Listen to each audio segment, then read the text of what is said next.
여러분 안녕하세요. 자, 오늘은 How Languages Are Learned 우리 텍스트북 챕터 1의 제1 언어 습득에 대한 설명 부분을 보도록 하겠습니다. 자, 우리가 브라운 책 복습을 하면서 대략적으로 살펴봤지만 오늘은 데이터 위주로 다시 한번 정리를 해보도록 하겠습니다.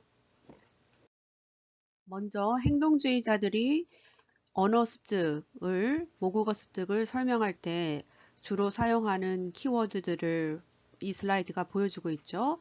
즉, 언어 습득이라는 것은 그 주변인들의 utterance, 그 발화를 imitate 함으로써, 모방함으로써 이루어지는 것으로 보죠.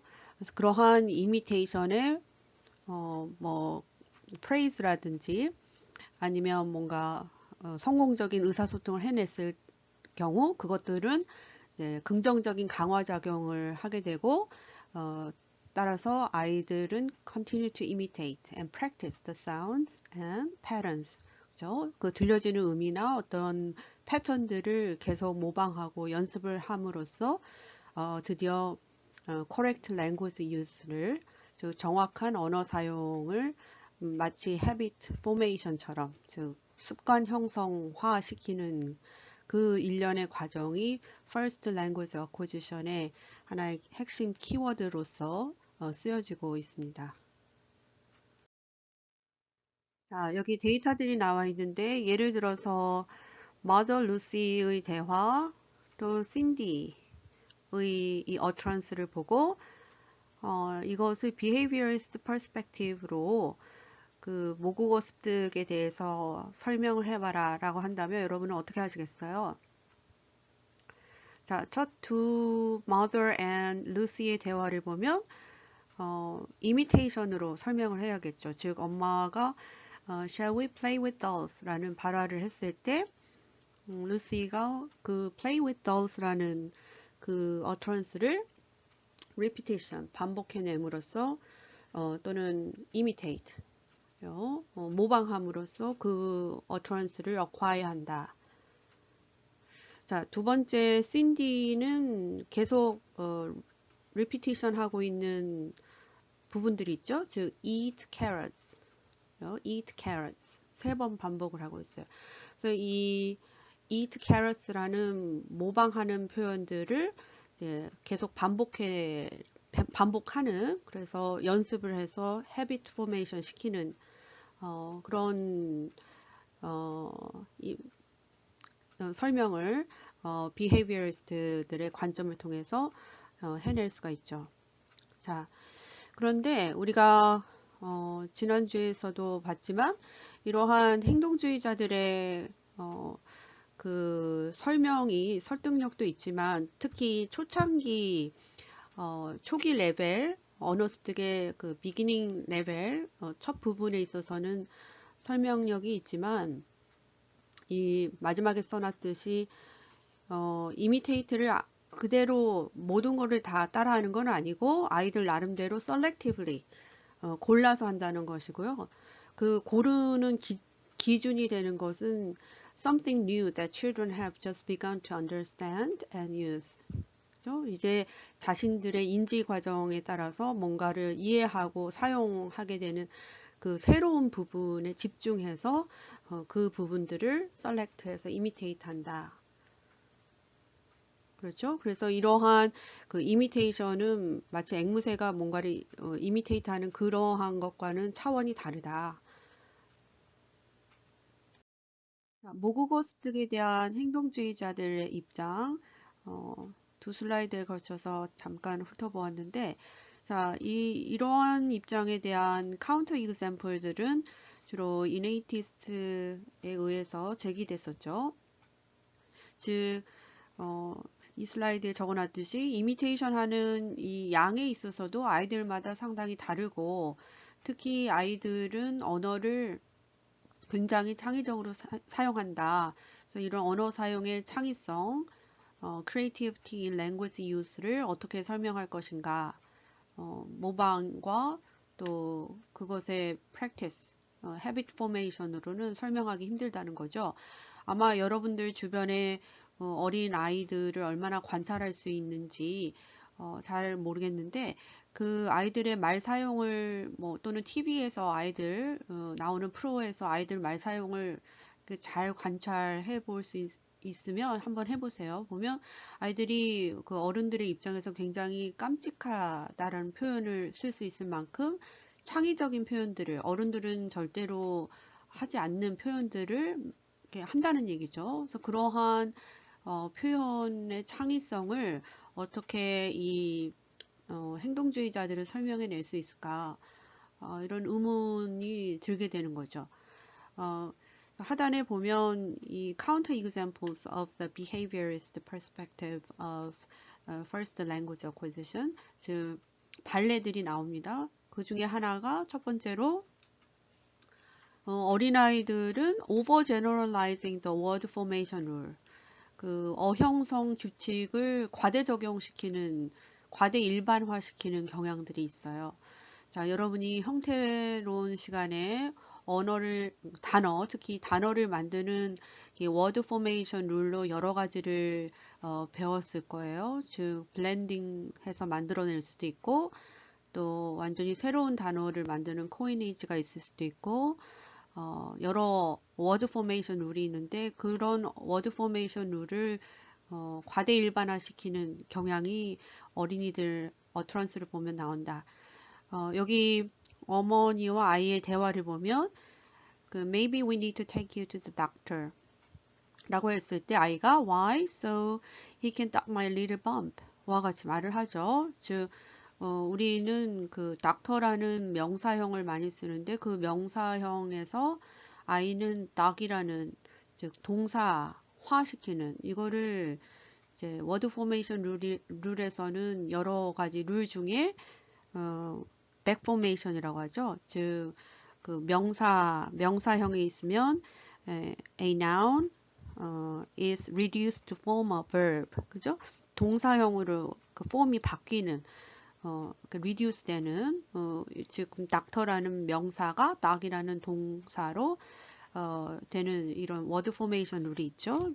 예를 들자면 텔레비전 우리 텔레비전이라는 명사가 backformed 되어서 동사 televise가 나온다든지 또 다른 명사 한번 생각해 보면 donation이라는 명사가 backformed 돼서 동사 즉 donate가 나온다든지 babysitter 그죠? 명사가 지금 backformed 된 그 동사 즉 babysit가 된다든지 이러한 워드 포메이션 룰이 있는데 그것을 이런 닥터라는 명사에 또 오버제너럴라이즈 시켜서 나름 창의적으로 닥이라는 이러한 언어의 창의적인 유스를 보여주는 경우들이 꽤 있죠.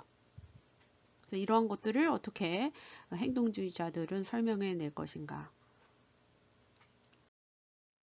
자, 두 번째 행동주의자들의 모국어 습득에 대한 그 설명에 대한 발레로서 아이들은 언어 사용을 굉장히 focus on meaning으로 해요. 즉 의미 전달에 위주를 두고 언어를 사용하지 they are not that much interested in forms. 그죠? 그러니까 형태는 별로 관심이 없어요.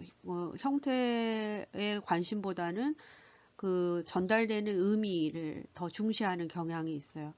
그래서 예를 들자면 그 어머니와 아이의 대화 또 역시 나와 있죠. 데이터를 보면 I put the plates on the table 과 같이 아이가 put의 과거형을 제대로 적용하고 있지 않죠. 즉 ed를 그냥 붙여버리는 잘못된 적용의 예입니다.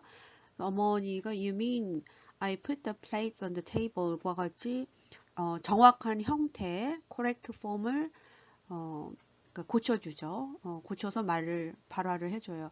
그러나 아이는 여전히 No, I put it them on all by myself 와 같이 그 어른의 입장에서 보면 잘못된 형태, wrong form을 사용하지만 이 아이에게는 지금 이 form이 중요한 게 아니라 놓았다라는 그 put의 의미, 그 행위, 그죠? 그 액션이 중요한 것이죠.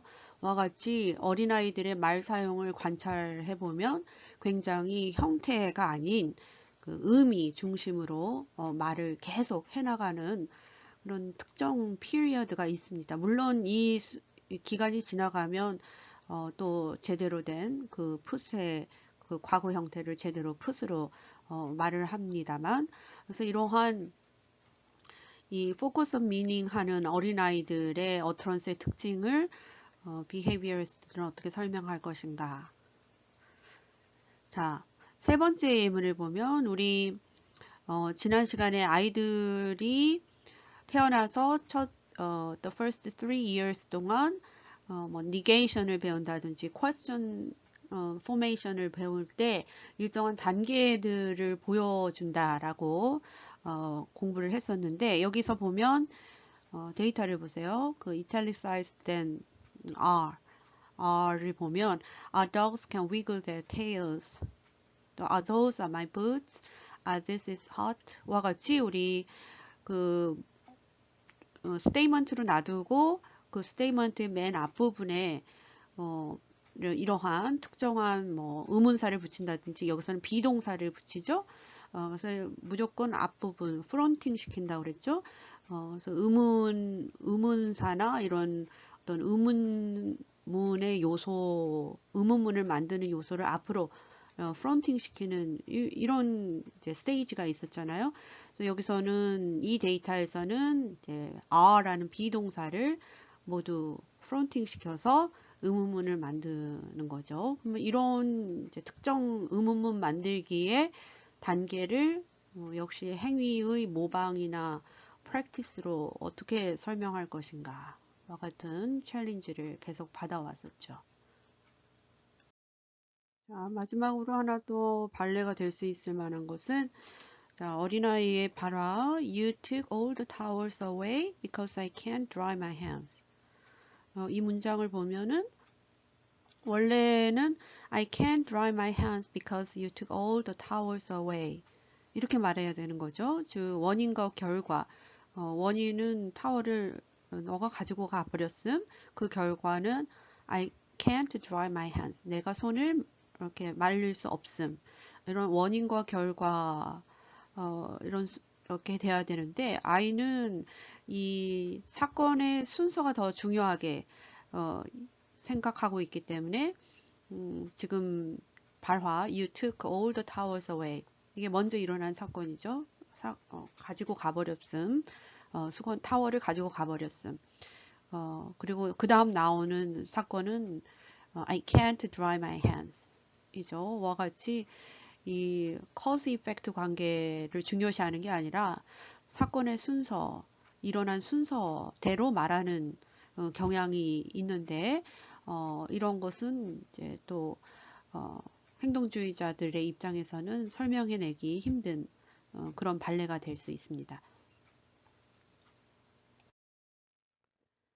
자, 그렇다면 이 행동주의자들과는 좀 다른 입장을 취하는 이 첨스키를 비롯한 많은 이네이티스트들의 모국어 습득에 대한 가정은 무엇이었어요?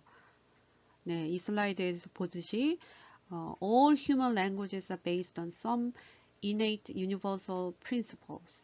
즉 모든 우리 인간 언어에는 유니버설한 측면이 있다. 즉 모든 언어를 관통하는 원리가 있다라는 거예요. 자, 조금 더 구체적인 예를 들어보면 모든 언어는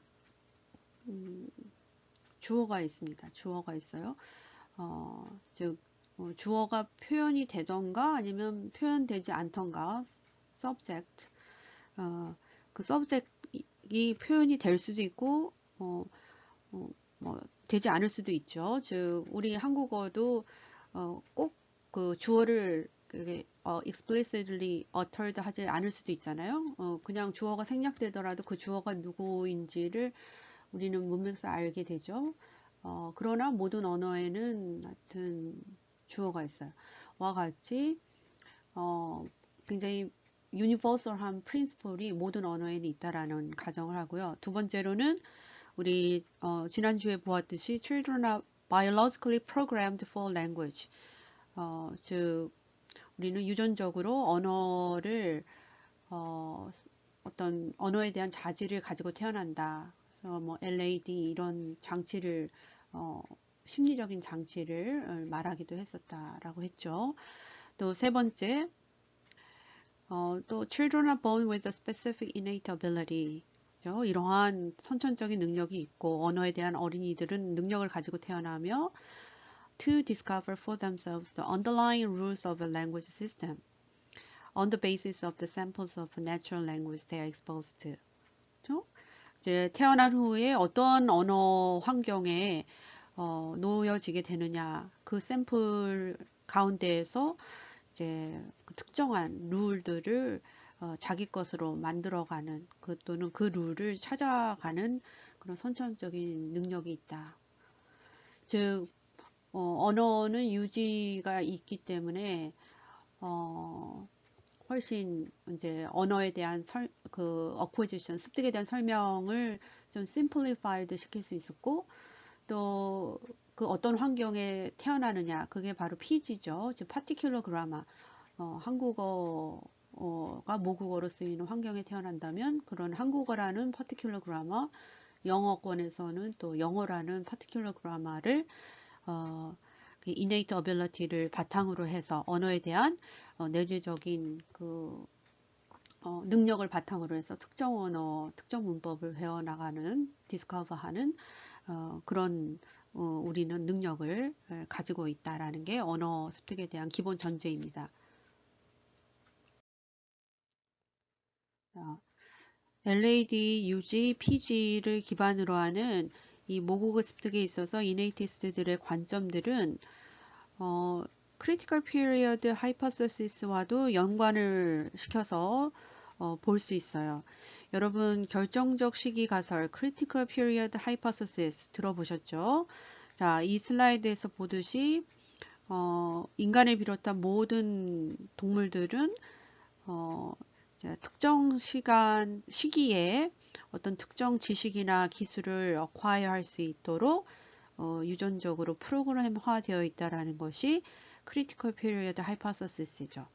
따라서 그 시기를 지나면 특정 기술이나 특정 지식을 습득하기란 어려워지거나 아니면 아예 불가능할 수 있다라는 게 결정적 시기 가설입니다.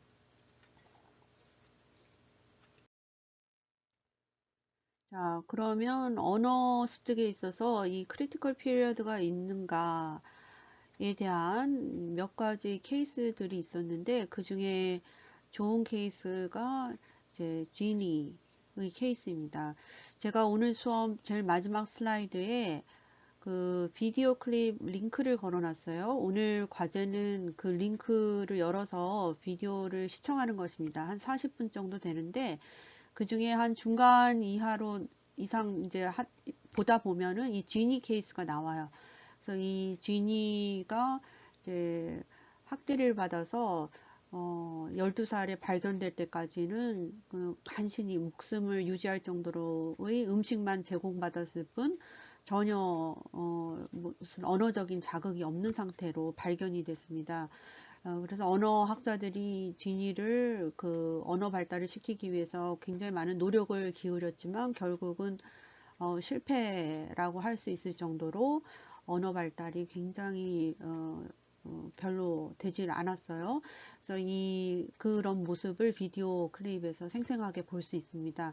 와 같이 우리가 언어 이런 극단적인 사례를 통해서 볼 수 있는 것처럼 대부분은 모국어 환경에서 부모의 지적인 능력이나 또는 아이의 지적인 능력 이런 다른 요소들, 다른 팩터들의 차이와는 상관없이 우리는 모국어를 뭐 얼마나 빠르게 배우느냐의 차이는 있지만 결국은 어콰이어를 하게 되는데 그 acquire 할 수 있는 능력을 가지고 태어나도 특정 연령을 지나면 이 쥐니의 케이스처럼 이런 케이스를 발견하기는 쉽지 않죠. 모국어 노출이 그만큼 몇 년에 걸쳐서 이루어지지 않는 케이스를 발견한다는 것은 굉장히 드물기도 하지만 하여튼 그런 극단적인 사례를 통해서도 언어 노출이 이루어지지 않으면 그런 특정 연령 이내에 이루어지지 않으면 모국어 습득은 거의 불가능한 것으로 알려져 있는